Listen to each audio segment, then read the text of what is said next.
आदरणीय गरीबदास साहिब जी को परमात्मा मिले, उसके पश्चात गरीबदास साहिब जी ने परमेश्वर कबीर जी की महिमा को, परमात्मा कबीर जी द्वारा दिए गए ज्ञान को अपनी अमृतवाणी के द्वारा बहुत ही अच्छे शब्दों में वर्णित किया है। उसको पढ़कर सुनाते हैं आपको, परमात्मा की महिमा भी साथ साथ आपको सुनाएंगे।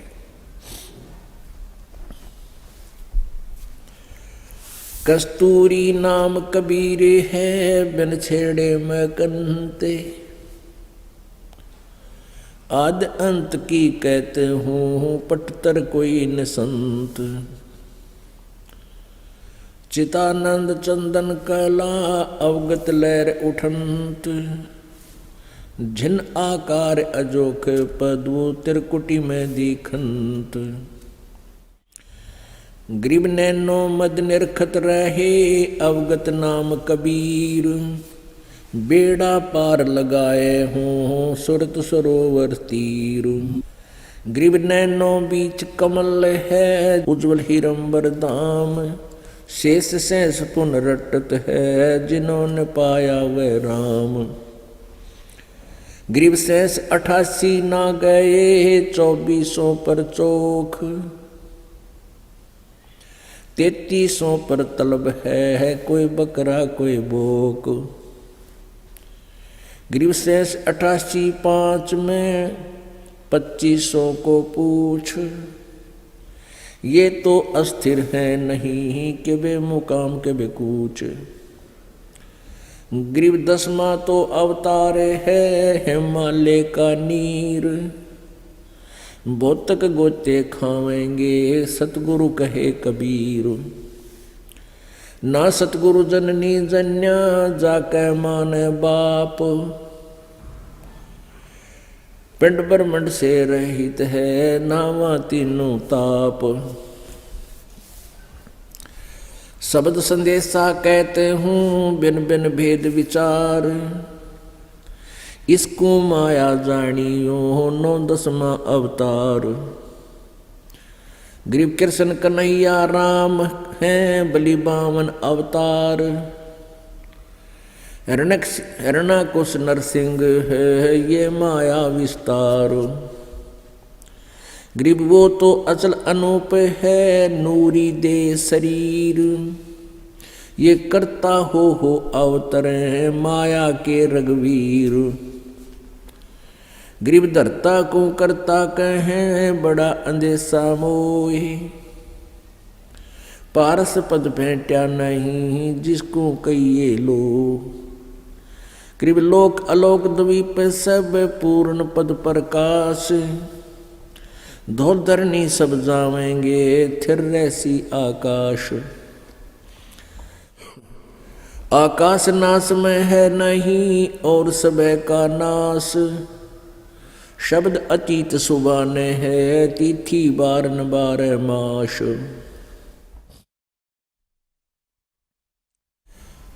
अब गरीबदास साहिब जी ने परमेश्वर कबीर जी की महिमा सुनाई है कि कस्तूरी नाम कबीर है और बिन छेड़े मैं कंते, यानी परमात्मा कबीर जी की में वो शक्ति है, उसकी शरण में आने के बाद इस प्राणी को स्वतः ही उसके सुख प्राप्त होने शुरू हो जाते हैं। जैसे कस्तूरी के अंदर से अपने आप महक निकलती रहती है, इस प्रकार परमात्मा की शक्ति का आभास आप जी को रह रह कर होता रहेगा जब आप इसकी शरण में आ जाओगे। अब एक और खास बात कही है परमात्मा की प्यारी आत्मा गरीबदास जी ने,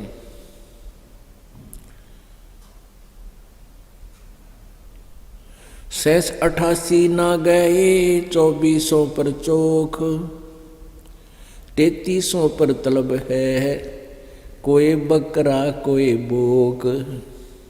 शेष 88 5 में 2500 में पूछ,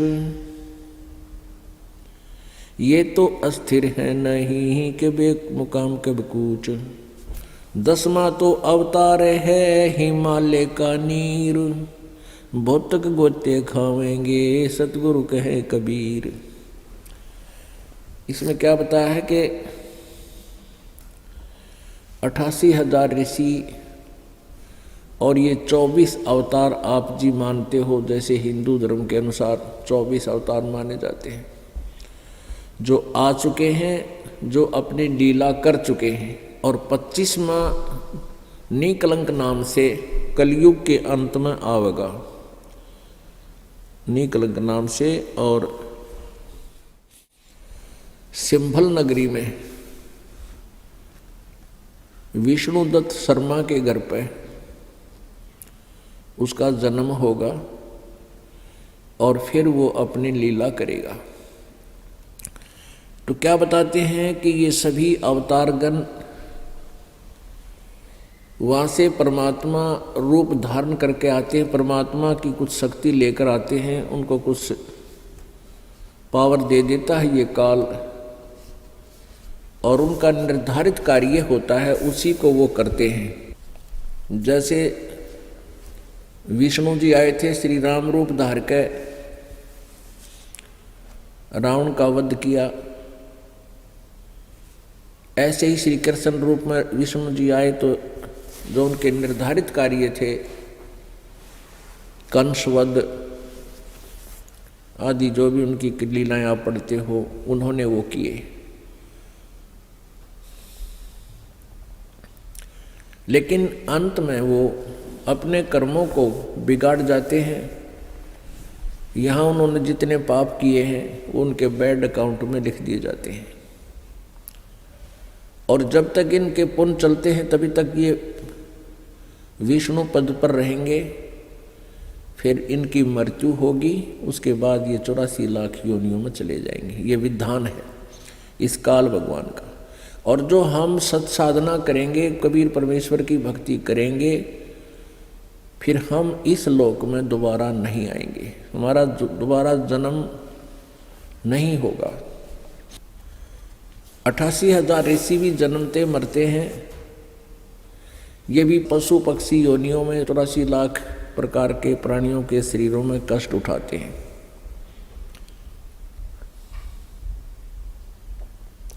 इनको भी पूर्ण मोक्ष प्राप्त नहीं है। फिर कहते हैं शब्द संदेश ना सतगुरु जननी जन्या जाके माने बाप। कबीर परमेश्वर जी के विषय में गरीबदास साहिब जी कह रहे हैं कि ना तो कबीर परमेश्वर किसी माँ से जन्म लेते हैं और उनका कोई माता पिता नहीं है, और उनका शरीर हमारे जैसा नहीं है। वो इस ब्रह्मांड के सभी ब्रह्मांडों के पार शतलोक में रहते हैं, जहाँ पर किसी प्रकार का कोई कष्ट नहीं है, जहाँ प्रभु रहते हैं। कृष्ण कन्हैया राम हैं बलि बावन अवतार, हिरणाकुश नरसिंह है सब माया विस्तार। ये कृष्ण कन्हैया राम बलि बामन, ये बावना बनकर आए थे भगवान। और बलि जिसने 100 अश्वमेध करनी ठानी थी, और बावना रूप धारण करके भगवान आए थे। अब क्या बताते हैं परमात्मा के, आप जी सतलोक से चलकर आगे यहाँ आकर के आपने इतने कर्म बिगाड़ दिए, इतने पाप इकट्ठे कर दिए, आप इतनी गिरावट में आ गए। आप हंस से और जीव संज्ञा में आ गए। क्या बताते हैं, लाल से हीरा भया, हीरे से भया मोती, मोती से शीशा भया जब बिसरा जात रुगोत। सोने से चांदी भया, चांदी से भया रूप, रुपये से शीशा भया जाना नहीं स्वरूप। गृहदस्त भया तांबा भया, योमन हो गया रांग, शब्द मैल जाना नहीं नायक धारा सांग। पीतल से कांसा भया, कांसे से भया लो, लोहे से माटी बया जब व्याप्या दिल दरो। कौडी गिट्टी संखले दरियाओं की झाल। इन बातों क्या पाई ये कर गुरु नजर निहाल। 14वें पुर की कहूँ 15वें पुर मेल। 16वें पुर सिंधु है मान सरोवर खेल। अब क्या बताते हैं कि आप जी जब सतलोक से आए उस समय लाल थे, हंस थे, अच्छी व्यक्ति थी, किसी को दुख नहीं देते थे, प्यार से रहते थे। आप जी को काल ने पहले स्वर्ग में रखा, महास्वर्ग में रखा, फिर महास्वर्ग से आपको नीचे स्वर्ग में ले आया आपके, क्योंकि पुण्य अक्षीण होते रहे। और फिर आप जी को नीचे पृथ्वी पर पटक दिया, यहाँ आपको सजा रूप में छोड़ दिया। यहाँ कोई सुविधा नहीं, वर्षा आवे वर्षा आ जाएगी, ओले गिरे ऊपर से ओले सिर फोड़ देंगे, आंधी तूफान आवे आ जाएगी। आप जी ने स्वयं ही यहाँ कुछ सुविधाएं बना ली, जैसे किसी ने झोंपड़ी डाल ली, कोई गुफा खोद ली, फिर मकान बनाने लग गए। तन पर कपड़े नहीं थे, अब पर जुगाड़ जुगड़ जोड़ के शरीर ढकने की व्यवस्था बना दी। अब भी यहाँ भूकंप आ जाता है, फ्लड आ जाती है, तो गांव के गांव नष्ट हो जाते हैं। ऐसे गंदे लोक में, ऐसे गंदे स्थान पर हम यहाँ रह रहे हैं और हम यहीं रहना चाहते हैं। हम ना मरना चाहते हैं और कितना दुख आ जाए हम मृत्यु नहीं चाहते। कहने का भाव ये है कि हम उस वास्तविक स्थान को भूल के काल के जाल में फंस के अपने जो पुण्य थे उनको बर्बाद कर चुके हैं और हम यहाँ भटक रहे हैं। उसके विषय में बता रहे हैं कि सोने से चांदी भया, चांदी से भया रूप, रुपए से शीशा भया, जाना नहीं स्वरूप। जस्त भया यानी ये जो है सिल्वर होता है ना, उससे दस्त भया, फिर तांबा भया और तांबे से भया रांग, यानी इतनी गिरावट में आ गया, इतनी कमजोर संस्कार हो गए आपके। आपने शब्द मैल जाना नहीं, नाहक धारो सांग। ये ऊपर हमने स्वांग बना रखा हमारे, कोई कुत्ता बन गया। जैसे आपने देखे होंगे ना, स्वांग करते, सांगी करा करते, स्वांग लड़के का रूप धारण कर लेते, लड़का ही लड़की बनकर खड़ा हो जाता, स्वांग बना लेता। और स्वांग में व्यक्ति राजा का रूप वेशभूषा बनाकर, राजा जैसे वेशभूषा पहनकर राजा का रोल करता है। कहते तुम यहाँ फिर एक सांग बन गया, सांग निकल गया तुम्हारा। कोई कुत्ते का सांग कर रहा है, कोई गधे का सांग कर रहा है, कोई पशु बन गया, कोई पक्षी बन गया। ऐसी दुर्गति होगी आपकी। उसके लिए क्या बताते हैं कि परमात्मा की भक्ति करो, उस पूर्ण ब्रह्म की साधना करो। घट में शोक सिलसिला, ये सूतक बढ़ा अंधेरे, ये दम गिनती के दिए, फेर सके तो फेर। ग्रीवजित से तीदम ऊंचरे, वहीं ठोर तू खोज, हंस लोक को चालिए, बनमत भरम रोज। बाका पर्दा मैल का कोई न जाने बेव, बिन सतगुरु क्यों पाइए वो अटक रहा सुख देव। अपने आत्माओं, आप जी सतयुग से आज तक का हिसाब लगाइए। आप जी का जन्म सतयुग में भी हुआ है और सतयुग के अंदर आपकी आयु 1 लाख वर्ष थी और उसमें बहुत यहाँ पर सुविधा सुख था। सबसे पहला तो ये था कि अकाल नहीं गिरा था। दूसरा ये था कि शरीर स्वस्थ रहता था, घने बाग बगीचे, जंगल, फलदार वृक्ष, सुगंधित फूलदार पौधे बहुत ही अपने आप ऑटोमेटिकली परमात्मा की कृपा से सतयुग में ऐसी व्यवस्था होती है। शुद्ध प्रदूषण नहीं होता, शरीर मजबूत होता है, लंबी लंबी बहुत ही लंबा, क्योंकि प्रदूषण के प्रभाव से वायुमंडल में हमारे ऊपर दबाव बढ़ता जा रहा है, और खान पान कमज़ोर हो गया, इसलिए हमारा शरीर का साइज कम होता जा रहा है। और पहले प्रदूषण था नहीं, वायुमंडल का इतना दबाव नहीं था, शुद्ध हवा थी, बहुत ज़्यादा वन थे, ऑक्सीजन की कोई कमी नहीं थी, तो अच्छा आहार था, मजबूत शरीर था, लंबे लंबे सैकड़ों फुट ऊंचाई मनुष्य की होती थी मानव शरीर की, और लाखों वर्ष जीवन होता था। पिता से पहले पुत्र की मृत्यु नहीं होती थी, क्योंकि पुत्र बड़े वफादार और आज्ञा के पालन करने वाले होते थे। और पुत्र की मृत्यु, ऐसे प्यारे पुत्र की मृत्यु हो जाए तो पिताजी जो है बहुत दुख पाता था। तो उस समय पिता से पहले पुत्र की मृत्यु नहीं होती थी, क्योंकि ऐसे शुभ संस्कारी प्राणियों का जन्म सतयुग में होता है।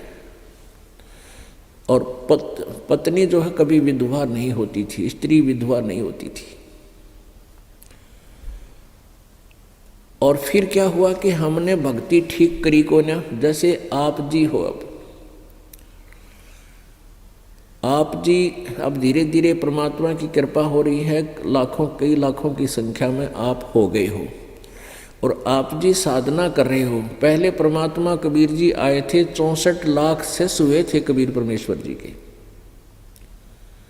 और उन 64 लाख को परमात्मा ने सत भक्ति करवाई थी।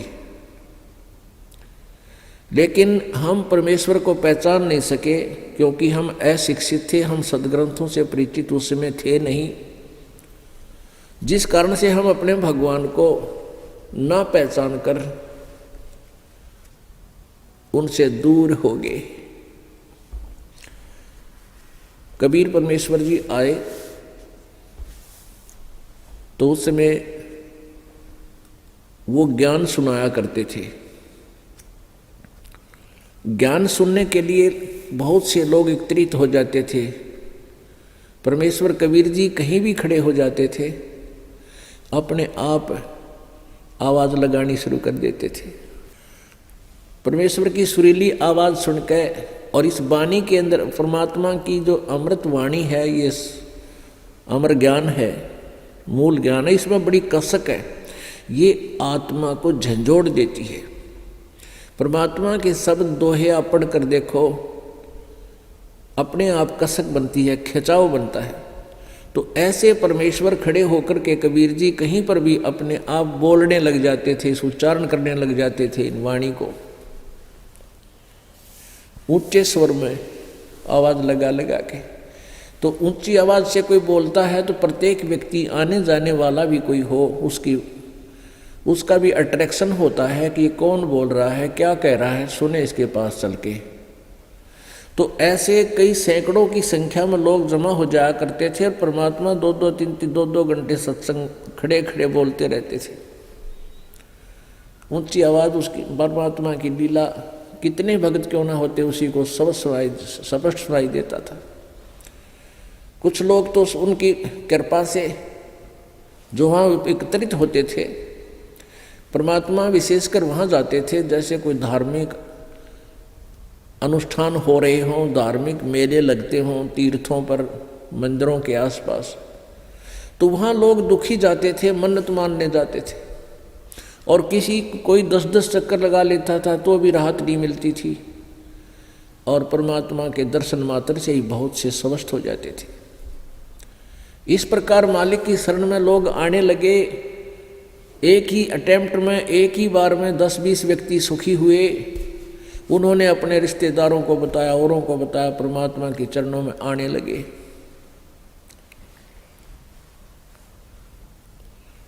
और इस प्रकार लाखों की संख्या में कबीर परमेश्वर जी के अनुयायी बन गए। वो ज्ञान से कम, समाधान से ज़्यादा उनके निकट आए थे, क्योंकि दुखी प्राणी सतयुग के अंदर ये प्राणी बहुत दुखी नहीं था, और अब कलयुग में अपने पुण्यों को क्षीण करके अब ये गलत साधना करता रहा, उससे कोई लाभ इसको मिला नहीं। अब ये कलयुग में आकर के बिल्कुल पुण्यहीन हो गया, और पुण्यहीन होने से आपदाएं, आपत्तियां, शारीरिक कष्ट, मानसिक परेशानी अत्यधिक बढ़ गई है। और जो साधनाएं आप जी करते थे उनसे कोई लाभ मिल नहीं रहा, उनसे लाभ नहीं मिलता, फिर कहाँ चलते हैं कि किसी झाड़े लवाने पौले पर चलते हैं, जंतर मंतर करवाने के लिए चलते हैं। जो पूजाएं तुम किया करते थे वो किस लिए करते थे? घर में सुख रहे, शरीर में सुख रहे, हम पर कोई आपत्ति ना आवे। और जब उनके करते करते आपत्ति बढ़ गई तो फिर कहाँ चले? कहीं किसी सियाने के पास झाड़ा लवाने, किधर भूत कढ़वाने, या फिर किसी मंदिर में पहुंच गए, वहाँ कहते वहाँ सुख होता है। फिर तुम जो साधना करते थे वो किस लिए कर रहे थे? वो गलत थी। जब तक आप पर आपत्ति नहीं आई थी, आप ये सोच रहे थे कि जो साधना हम कर रहे हैं सही है, और जब आई आपत्ति आई तो उसने कोई राहत नहीं दी, फिर आप दौड़ने लगे, इधर उधर भागे। तो परमेश्वर कहते हैं अपनी वाणी में, पर्वत पर्वत में फिरा, कारण अपने राम, राम जैसे संत मिले, जिन सारे सब काम। यानी परमात्मा के लिए पर्वत पर्वत पर को जहाँ भी किसी ने बताया, जंगल में, झांखाड़ों में, गुफाओं में, मंदिरों में परमात्मा की खोज में गए, वहाँ कोई राहत मिली नहीं, तो संत मिले जो परमात्मा जैसे संत मिल गए, और उन्होंने फिर सब सुख दिए, सब काम हमारे ठीक हुए, हमारे कार्य सिद्ध हुए।